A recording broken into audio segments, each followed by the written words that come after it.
এই সিএএ ইস্যুতে আরও উত্তপ্ত হচ্ছে বঙ্গের রাজনীতি, অর্থাৎ বঙ্গ রাজনীতিতে ফের শিরোনামে সিএএ। 7 দিনের মধ্যে সিএ লাগুর দাবি, এমনটাই দাবি নিশীথ প্রামাণিক এবং শান্তনু ঠাকুরের। 24 নির্বাচনের আগেই লাগু হতে চলেছে তাহলে সিএএ।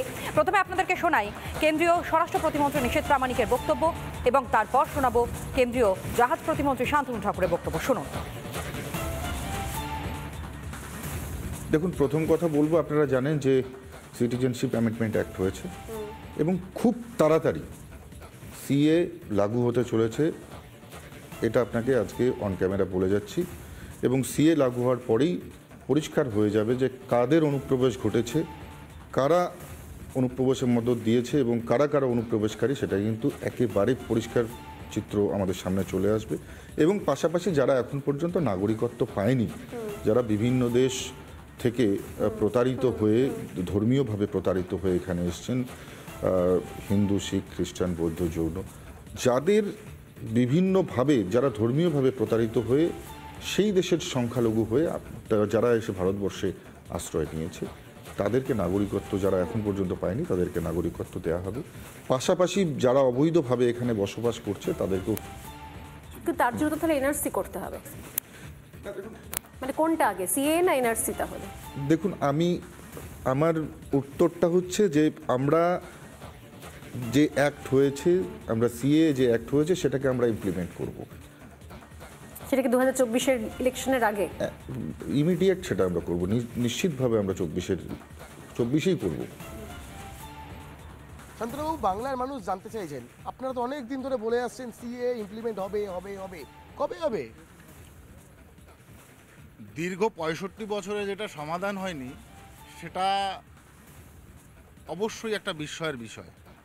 ভারতবর্ষের জিওগ্রাফি যদি ধরা হয়, সেই জিওগ্রাফিতে তার যে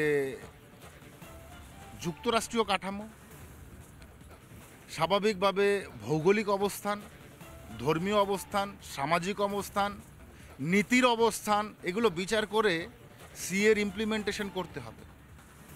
হঠাৎ করে সিএ ইমপ্লিমেন্টেশন করে দিলাম আর দেশের ভিতরে একটা উত্তাল অবস্থান তৈরি হলো, সেটা তো নয়। অবভিয়াসলি হোম মিনিস্ট্রির পক্ষ থেকে এই সময়টা নেওয়া হয়েছে যাতে ভারতবর্ষে সিএ ইমপ্লিমেন্টেশন হলে জাতিগত বিদ্বেষ, রাজনৈতিক বিদ্বেষ, ধর্মীয় বিদ্বেষ, সামাজিক বিদ্বেষ, ল্যাঙ্গুইস্টিক বিদ্বেষ, এইগুলো যাতে তৈরি না হয় তার জন্য সময় নেওয়া হয়েছে। এবং within 7 days it will be implemented. That is my guarantee I already given to CN channel. মানে আজকে হচ্ছে জানুয়ারির একেবারে শেষ সপ্তাহ, আর এক সপ্তাহের মধ্যে সিএ ইমপ্লিমেন্ট হবে উইদিন 7 days। মুখ্যমন্ত্রী বারবার বলেছেন কোনোভাবে এই রাজ্যে সিএ ইমপ্লিমেন্ট করতে দেওয়া হবে না। রাজ্যে সিএ এর তো ইমপ্লিমেন্টের দরকার নেই, মুখ্যমন্ত্রী তো কোনো ইসের দরকার নেই, আমার এনওসির দরকার নেই। তো এটা ইস্যু তো সেন্ট্রাল গভর্নমেন্টের ইস্যু, রাজ্য সরকারের ইস্যু কোথায়? গোটা দেশের মানুষকে বলুন যে সিএ এক সপ্তাহের মধ্যে যারা ইমপ্লিমেন্ট হবে। সিএর বিরোধিতা করছে, যারা বলছে হতে দেবে না, তাদের গ্যারান্টি দিচ্ছি উইদিন 7 days। 7 দিনের মধ্যে সিএএ ইমপ্লিমেন্ট করা হবে, এমনটাই স্পষ্ট বার্তা কেন্দ্রীয় মন্ত্রী শান্তনু ঠাকুরের। শান্তনু ঠাকুরের বক্তব্য শোনালাম, নিশীথ প্রামাণিকের বক্তব্য শোনালাম, বিজেপির অন্যান্য নেতারা তারা কি বলছেন, জগন্নাথ চট্টোপাধ্যায়ের বক্তব্য আপনাদের সামনে তুলে ধরে শুনুন। এরপরে দেখুন কি পরিস্থিতি তৈরি হয়। এবং আমরা তো বারবার যেটা বলে আসছিলাম যে 2024 সালে প্রধানমন্ত্রী পদের কোনো ভ্যাকেন্সি নেই, প্রমাণ হচ্ছে আবার। এবং আরও 1-2 মাসের মধ্যে, এবং পশ্চিমবঙ্গের রাজনীতিতে আগামী 1 সপ্তাহের মধ্যে যে পরিবর্তন আসতে চলেছে, তাতে আপনারা দেখবেন যে এবার শুধু মোদিজি আবার একবার মোদি সরকারই নয়, এবার হয়তো আমরা 400 পার করব। বক্তব্য শোনালাম আপনাদেরকে, অর্থাৎ বিজেপির তরফ থেকে একেবারে জোরালোভাবে বলা হচ্ছে, নিশ্চিত করা হচ্ছে 2024-এ এই সিএএ লাগু হবেই এই রাজ্যে। আর এই সিএএ নিয়েই বঙ্গ রাজনীতিতে কার্যত পারদ ক্রমাগত চড়তে শুরু করে দিয়েছে। 7 দিনের মধ্যে সিএ লাগুর দাবি করছেন নিশীথ প্রামাণিক এবং শান্তনু ঠাকুর। আপনাদেরকে সেই বক্তব্য শোনালাম এবং 24 নির্বাচনের আগেই তা লাগু হচ্ছে বলেও নিশ্চিত করেছেন তারা। 2 কেন্দ্রীয় প্রতিমন্ত্রীর দাবিতে জোর জল্পনা ফের সিএর বিরুদ্ধেই, যদিও অবস্থান স্পষ্ট করল তৃণমূল কংগ্রেস। কোচবিহারের সভা থেকে সিএ নিয়ে মুখ খুললেন মমতা বন্দ্যোপাধ্যায়। ভোটের জন্য সিএ নিয়ে রাজনীতি করছে, উদ্বাস্তুদের স্থায়ী ঠিকানা দিয়েছে তৃণমূল কংগ্রেস, এমনটাই দাবি রাজ্যের মুখ্যমন্ত্রীর।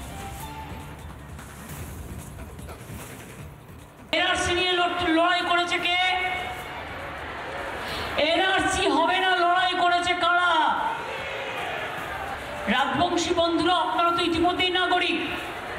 নতুন করে কে একা করে চিৎকার করছে এটা ফ্যা ভোটের রাজনীতি করবার জন্য। আপনারা সবাই নাগরিক, আপনাদের সবাইকে নাগরিক হিসাবে আমরা স্বীকৃতি দিয়েছি। সমস্ত উদ্বাস্তু কলোনিকে স্থায়ী ঠিকানা দিয়ে দিয়েছি।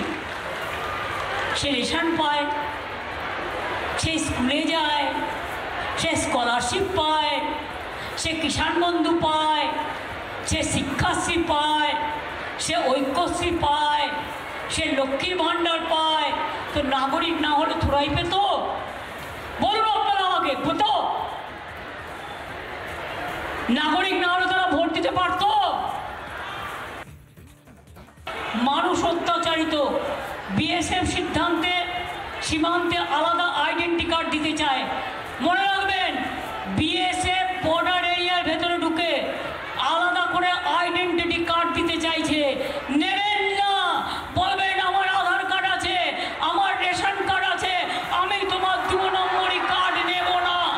ওই কার্ড যদি নেন এনআরসিতে পড়ে যাবেন, আপনাদের সব বাদ দিয়ে দেবে।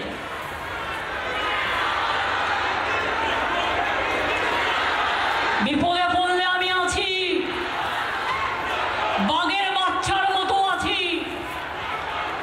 কখনো আমি রাজবংশী, কখনো আমি তপশিলি, কখনো আমি নমশূদ্র, কখনো আমি আদিবাসী, কখনো আমি হিন্দু, কখনো আমি নওশাদ শেখ, কখনো আমি পাঞ্জাবি, কখনো আমি গোর্খা, কখনো আমি হিন্দি, কখনো আমি অন্যান্য সব ভাষা। মনে রাখবেন, আমার গর্ব।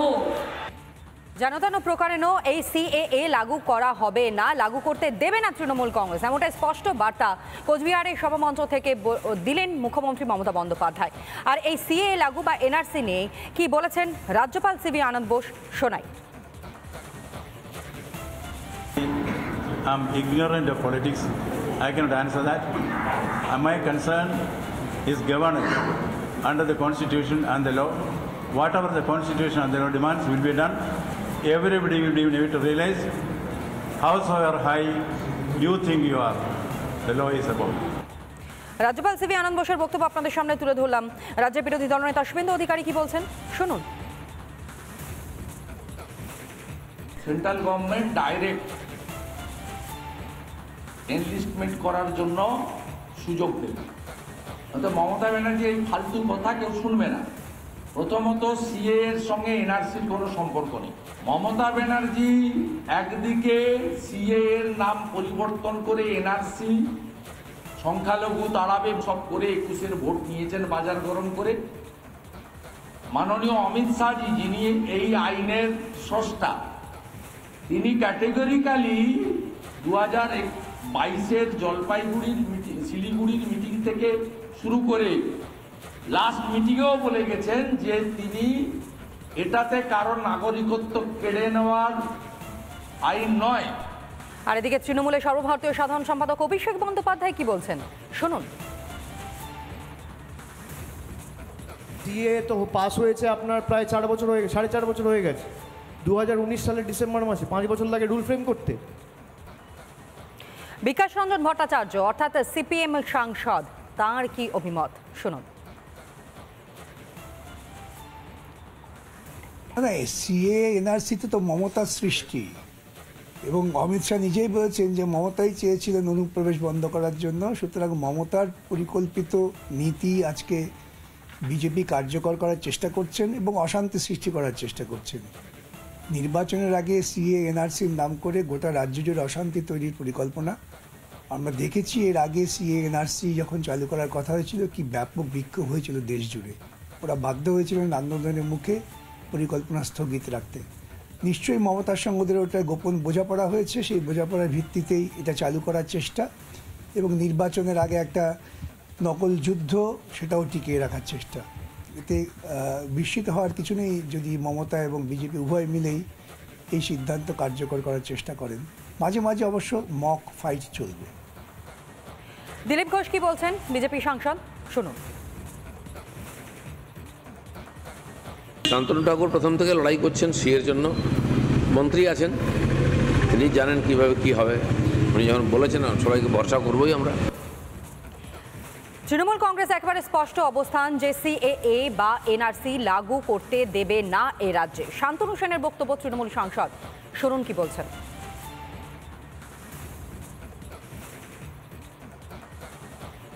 প্রায় 4 বছর 4.5 বছর হয়ে গেল গাজওয়ারি করে পার্লামেন্টে বিল পাস করানোর পরেও, রাষ্ট্রপতির অনুমোদনের পরেও আজ অবধি তারা রুল ফ্রেম করতে পারেনি। 9বার তারা সময় পিছিয়েছে এবং সিএ নিয়ে এই রাজ্যের বিজেপি নেতাদের মধ্যে ভিন্ন মত শোনা গেছে। অমিত শাহ এখানে এসে সিএ নিয়ে একরকম কথা বলেন, আসামে গিয়ে সিএ নিয়ে আরেক রকম কথা বলেন, গুজরাটে বিধানসভা নির্বাচনের আগে জেলাভিত্তিক সিএ কথা তৈরি করার কথা বলেন। আমাদের দলনেত্রী মমতা বন্দ্যোপাধ্যায় পরিষ্কার বলে দিয়েছেন যে যারা নির্বাচনে অংশগ্রহণ করে নিজের ভোটাধিকার প্রয়োগ করে রাজ্য সরকার বা কেন্দ্র সরকারকে নির্বাচিত করেন, তারা সবাই এই দেশের বা এই রাজ্যের নাগরিক। নতুন করে তাদের নাগরিকত্ব প্রমাণ করার কোনো প্রয়োজন নেই। এই বিষয়ে আমরা বিরোধিতা করেছি, আজও করছি, আগামী দিনেও করব। অন্যদিকে আইএসএফ এর কি ভাবনা এই সিএএ এবং এনআরসি লাগু নিয়ে, আইএসএফ বিধায়ক নওশাদ সিদ্দিকীর বক্তব্য শুনুন। এর আগে অনেক কথা বলেছেন, ওনাদের দলের বড় নেতা বাংলার বলেছিলেন, ডিসেম্বর দেখা গিয়েছিলেন, 2 ডিসেম্বর পার হয়ে গেল। অমিত শাহজি 2019 সালে এসে বলেছিলেন সিএ আম কারকে রাখেঙ্গে, এই ধরনের অনেক কথা বলেছেন। ব্যাপারটা হচ্ছে ভোট পাওয়ার জন্য। তবে একটা কথা, আমরা শান্তনু ঠাকুরের কাছ থেকেও জবাব নেবো, মুখ্যমন্ত্রীর কাছ থেকেও জবাব নেবো। যখন হরিচাঁদ গুরুচাঁদ ঠাকুর সম্পর্কে বাজে মন্তব্য মুখ্যমন্ত্রী করেছিল, তখন শান্তনু ঠাকুরের কি অবস্থান ছিল, আর আজকের ডেটে কি, আর মুখ্যমন্ত্রী কেন এখনো কিন্তু এই বিষয়টা রেকটিফাই করেনি, এর জবাব কিন্তু আমরা নেব। বর্ষিয়ান কংগ্রেস নেতা প্রদীপ ভট্টাচার্যের বক্তব্য শোনাই।